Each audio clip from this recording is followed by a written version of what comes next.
Hello, and welcome to E2 Sports Update. We'll be looking at the latest sports news from Evangel University and around the region. I'm Eric Patterson. We'll also look at college football across the nation and check out the latest happenings in professional sports. I'm Cadence Washam, and this is Sports Update on EUTV.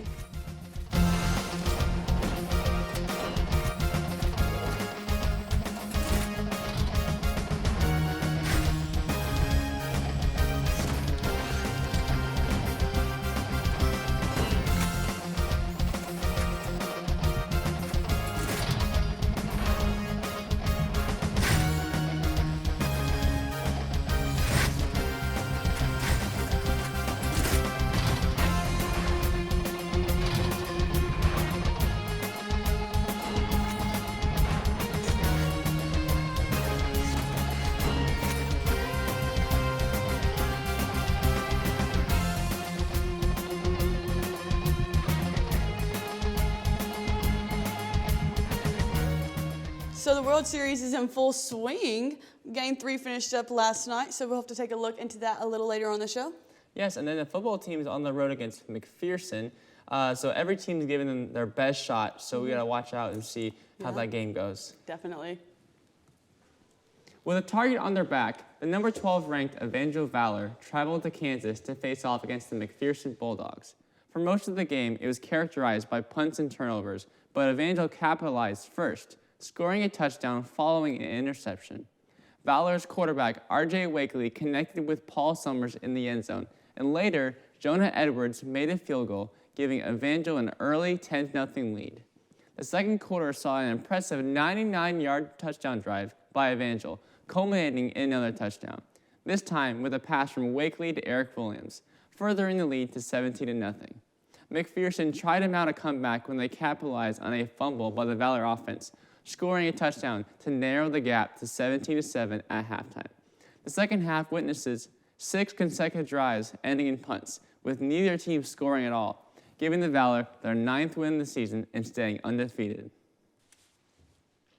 The Evangel men's soccer team traveled to York, Nebraska on Saturday with hopes of ending their 2023 season on a positive note, as they faced off against the York University Panthers. In the opening half, Evangel exhibited an offensive onslaught, firing 6 shots and consistently pressuring the York defense. However, despite their efforts, the first half ended in a scoreless tie. The Valor defense continued to shine in the second half, denying York any significant chances to score. The pivotal moment of the game arrived when a foul in the box awarded York a penalty kick, which they converted into the only goal of the match.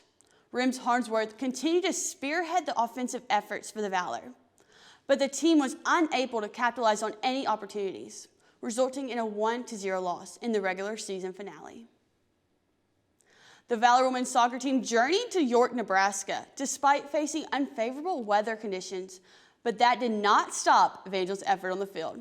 However, with less than 5 minutes remaining in the half, York managed to break through, taking a 1-0 lead into halftime. The second half continued to challenge Evangel's on the shot attempts front, with the team recording just 3 shots, mirroring their first half performance. Mackenzie Calhoun made the most significant impact, with her first shot soaring high, but she made no mistake with her second attempt. Calhoun seized the ball, traversed 3/4 of the field, and fired a shot past the defender and the goalkeeper, finding the top left corner of the net and leveling the score at 1-1. In the final 12 minutes of the game, Anna Kruger recorded 1 more shot for the Valor, but it did not find the mark, leading to the final whistle and a hard-earned 1-1 tie. On Friday evening, Evangel's volleyball team hosted longtime rivals College of the Ozarks with a strong desire to bounce back from a recent loss and seek retribution for an earlier season defeat. In the first set, teams engaged in back-and-forth play with several lead changes. The Valor used a quick run and the set ended with a 25-19 win for the Valor. The second set began with a vital 4-0 run by Evangel, setting the tone for the rest of the match. College of the Ozarks only came within 1 point at 4-3, but Evangel surged ahead, securing a commanding 25-14 victory in the set. Bella Wakely, Mallory Dick, and Mackenzie Stoner contributed with crucial kills during this set. In the final set, College of the Ozarks experienced multiple attacking errors, while Evangel's defense rose to the occasion. The Valor led 5-2, and the subsequent 5 of the 7 points came from blocks, courtesy of Dickens Sanchez. Evangel continued to dominate, leaving no room for doubt in the final score. Sanchez capped off the sweep with a decisive kill, sealing the set at 25-11 and sweeping the Bobcats. Yeah, so the football team improved to 9-0. They have one more game left this season, so they're really close, and the postseason's coming up, so I'm really excited. Yeah, and they're on the road this weekend as well, so they'll have one more game at home, so that is something to look forward to. Yeah.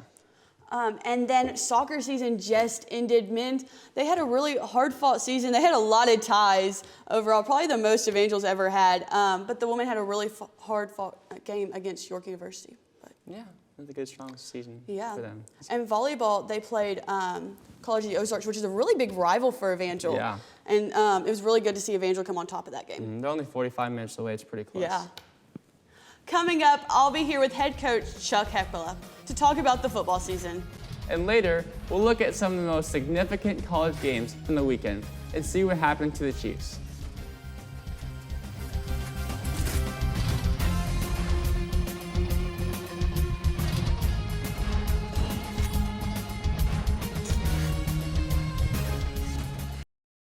When times get dark, we can't see the help that's all around us. Let 211 be your guiding light for mental health and other resources.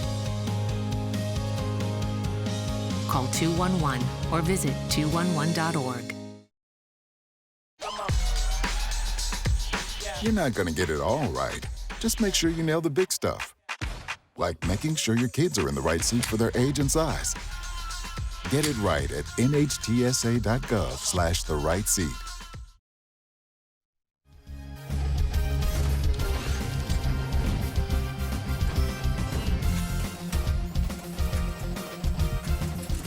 Welcome back. I'm here with head football coach Chuck Hepela.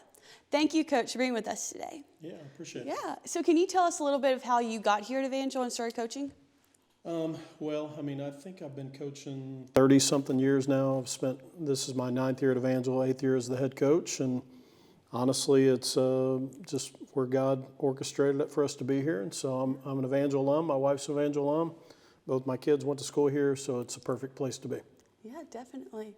And what is one of the most remarkable seasons that you've coached in your 8th? This is your 8th season, you said? Yeah, this is finishing my 8th season, and it's been a really good year for us. I mean, we've had a few years like this. We've been pretty fortunate. I think 5 of the last 7 years we've been in the top 25, and 5 of the last 7 years we played the last week of the season with the opportunity to win a conference championship. So really just proud of all those years, but this one is especially special, and part of it is because we had 43 guys baptized one day at practice, and so it's bigger than just wins and losses. I'm thankful to be able to have wins and losses, but it's not just about that to me. Yeah. And then can you touch on the baptism a little bit?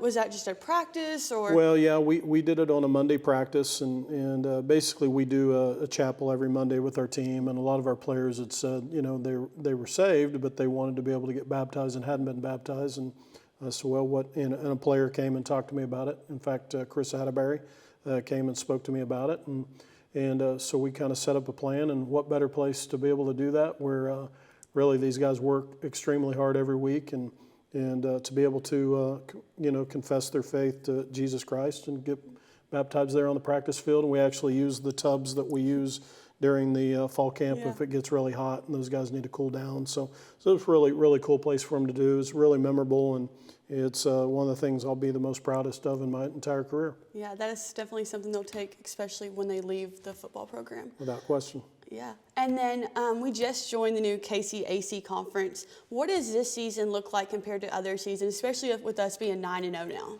Yeah, we were 8-0 back in 2018 in the Heart, and then last year we ended 7-3,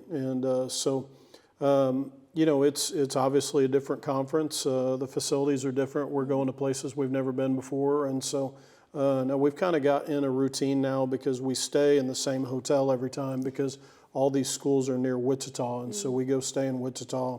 So we've got kind of a routine down a little bit of what we're doing. So we've got another away game this week, so we'll stay in Wichita again on Friday, play the game on Saturday, come home, and then finish the regular season with the home game. Yeah, definitely. And then we just recently played McPherson and we won. What do you think are some key factors that led to that win? Yeah, I mean, we talk to our team all the time about how there's 5 key plays in every game, and you know, there was a 4th down stop that we had. There was a 99-yard drive that we had offensively. We had an interception that set us up on field position. So those were just to name a few of some of those plays. But a lot of guys out there, we played well in all 3 phases. So I was really proud of how our kids got out there and executed. Definitely. And then can you talk about some of your key players that have really just made a mark on this season? You know, one thing I try not to do is to do that too often. And the reason why is because it's a total team game. And yes, we've got a lot of guys that are actually playing and playing well.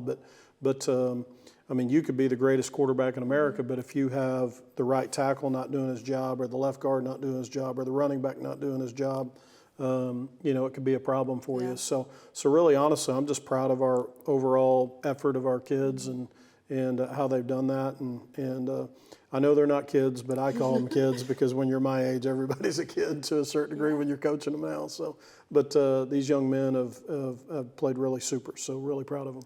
Definitely.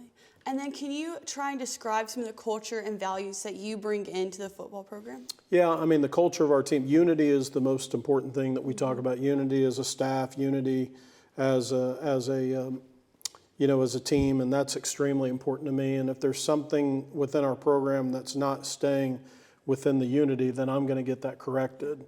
And so, because we've got to all be on the same page, and you know, we have staff meetings, and sometimes we'll have disagreements in there. We can agree to disagree, but when we walk out the door, we row in the same direction in the same way, football-wise. And basically, honestly, the great thing about what we do is we're dealing with human beings. The bad thing about what we're doing is you're dealing with human beings. And so sometimes we're gonna disagree, but we've got to get everybody on the same page. And that's been a common core wherever I've been. The teams that have been really good, everybody's on the same page. Yeah. And so we are 9-0 now. What is something that fans can look forward to going into the rest of the season, the postseason? They'll see a very disciplined football program. I mean, we're one of the least penalized teams in the country, and so that means that our guys are not making a ton of mistakes. They're going to be very disciplined. Our guys are going to play extremely hard. One of the culture things that we talk about is we play harder than everybody else, and so we talk about that to our team and try to get them to understand that and believe that. And then we talk about Evangel never beats Evangel. We really don't focus on the opponent much. We focus on us. And then we talk about perfection as our goal, but excellence will be tolerated. So we want them to be perfect. We know they're not going to be, but well, I'll tell you what, if you sure try to do that, and you'll hit excellence and you'll have nothing to be ashamed about. Definitely. And then out of all the games this season, is there just one game that just really sparked your eye? No, I can't really say that because, again, it's we really don't coach the scoreboard. We coach the game. I have mad respect for the game, and so I have too much respect for the game to look back on things that we've done. I've got to look on what we're doing ahead of time here. So, looking ahead. Thank you for being with us today, Coach Hepola, and best of luck to the Evangel football team on the rest of their season. Coming up, we'll look at the World Series and upsets from the weekend in the NFL. Stay tuned.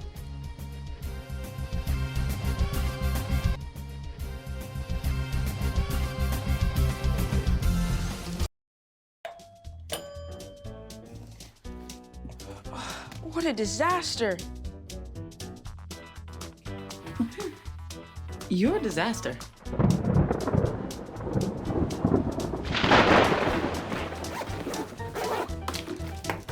This is a disaster. You can't be ready for every little disaster, but you can prepare for a big one. Make an emergency plan today. My biggest fear in the middle of my addiction was that I would never be able to get over it and that my kids wouldn't have a father. I started thinking, you know what? This isn't my story. For the longest time, fear held me back from ultimately being who I wanted to. I had to become a better man to be a better father. It's important to me that my kids are empowered and truly believe that if they can think it, they can do it.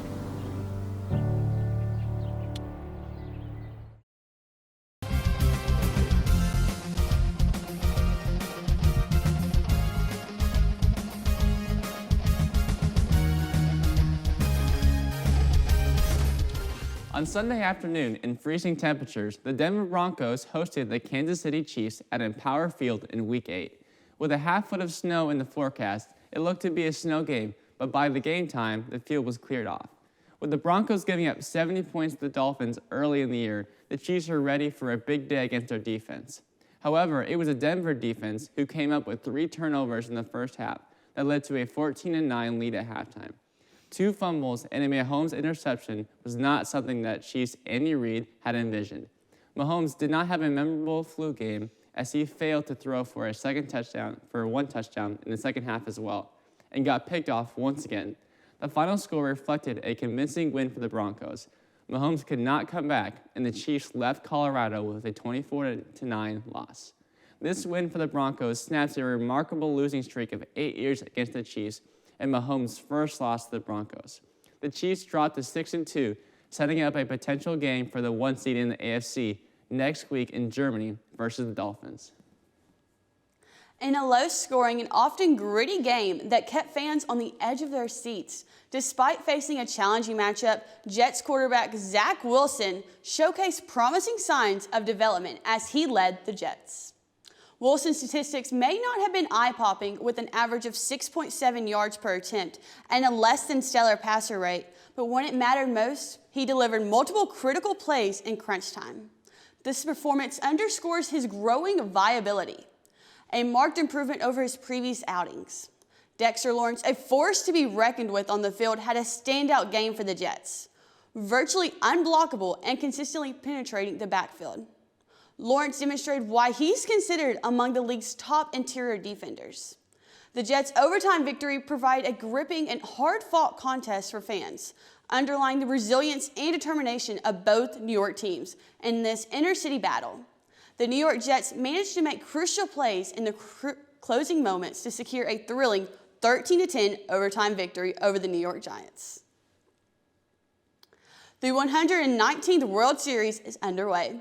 Representing the American League is the Texas Rangers, and representing the National League is the Arizona Diamondbacks. In Game 1, Adolis Garcia hit a walk-off home run in extra innings to secure Game 1 for the Texas Rangers. In Game 2, the Arizona Diamondbacks answered back with a dominant 9-1 win with their small ball offense to even the series 1-1.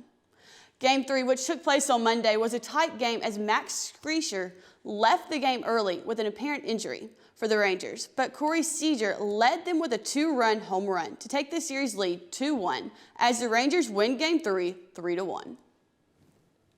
Damian Lillard's debut with the Milwaukee Bucks had been a seamless success on opening night, but Sunday's game against the Atlanta Hawks would be another test for the new-look Bucks. Lillard had a challenging night, contributing only 6 points and a 2-for-12 shooting performance, including 2 for 8 on three-pointers. The Hawks had a big lead early, being up as many as 23 points and never looked back. A balanced offense that had 8 players with 10 or more points was the recipe for success against the Bucks. Ultimately, the Bucks fell to the Hawks 127-110. This shows that the newly configured Bucks are still a team in the making. Lillard's second game with the Bucks left him with the largest negative point differential between the players' first and second games in franchise and NBA history. However, Lillard stressed that he's not carrying any extra feelings or motivation into Monday's matchup.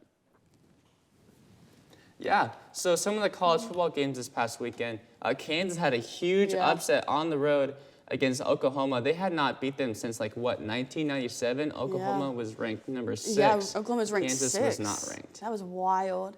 And the World Series is going on right now, so we have the Diamondbacks and the Rangers. So the Rangers are up 2, and the Diamondbacks only have 1. And Game 4 is happening on Tuesday, so that is definitely something to keep an eye on when watching the World Series. Yeah, so yesterday we had 2 different things. We had Monday Night Football. The Lions just absolutely dominated the Raiders. They just had 400-some yards total to 150. The score was 26-14, which seemed closer, but it wasn't. And then Sports Equinox, I don't know if you heard of that before.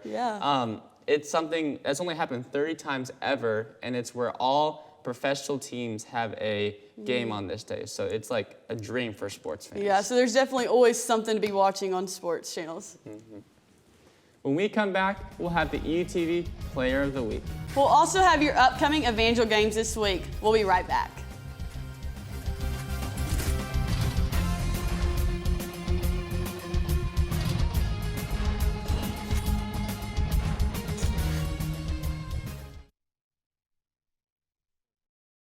When times get dark, we can't see the help that's all around us. Let 211 be your guiding light for help with food, healthcare, and other resources. 211, how can I help you? Call 211 or visit 211.org.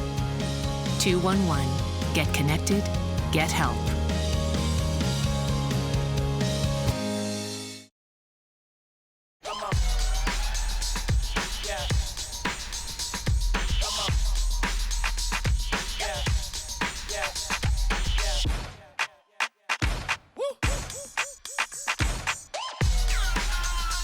You're not going to get it all right.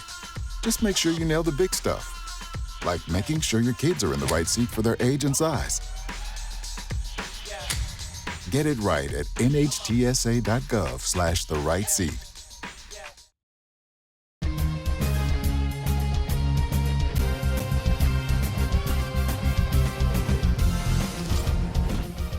It's been a great week for the Valor sports teams as we're wrapping up our fall seasons. Yeah, it has, and I'm really looking forward to seeing how they end this postseason and going into some new teams popping up. EUTV has the opportunity to showcase one of our student athletes. Yeah. So it's time now for our EUTV Sports Player of the Week. Bella Wakely has been named Evangel Sports Update Player of the Week for her outstanding performance in a recent volleyball matchup against the College of the Ozarks. In a thrilling contest, Wakely's exceptional contributions propelled Evangel to a commanding 3-0 lead. The Valor claimed the opening set with a 25-19 score thanks to a remarkable 6-0 run initiated by Wakely's key kill. The second set saw Wakely and her teammates extend their lead with a 25-14 win. While the final set concluded at 25-11 in Evangel's favor, Wakely led her team with 10 kills and showcased her versatility, while Evangel's strong overall performance on the court highlighted their collective excellence. Bella Wakely's dedication and commitment have made her a standout player in collegiate volleyball. Congratulations to her on this well-deserved recognition as Evangel's Sports Update Player of the Week. Yeah, congratulations, Bella. She killed it on the court this past week, especially against College of the Ozarks. Yeah, literally. Yeah, she did great. She did so good. All right, so here's the upcoming Evangel games of the week.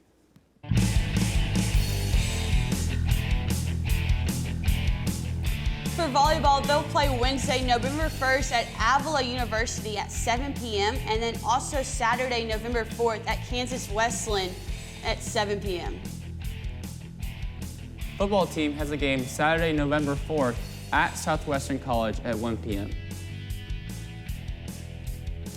And then cross country will compete women Saturday, November 4th at the KCAC Cross Country Championships at 9 a.m. Men will compete at 10 a.m. at the Cross Country Conference Championships. Men's basketball has their first game Monday, November 6th versus University of Science and Arts at 6 p.m. at home. Go Evangel Valor.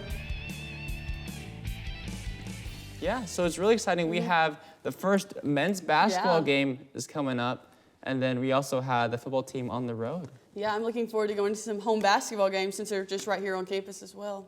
Yeah, and then we have the conference meet for the cross-country teams. Their last regular season, they have a chance to compete for nationals if they do well at this meet as well. Yeah, and then volleyball, they have a game at home and away, so that'll be good as well.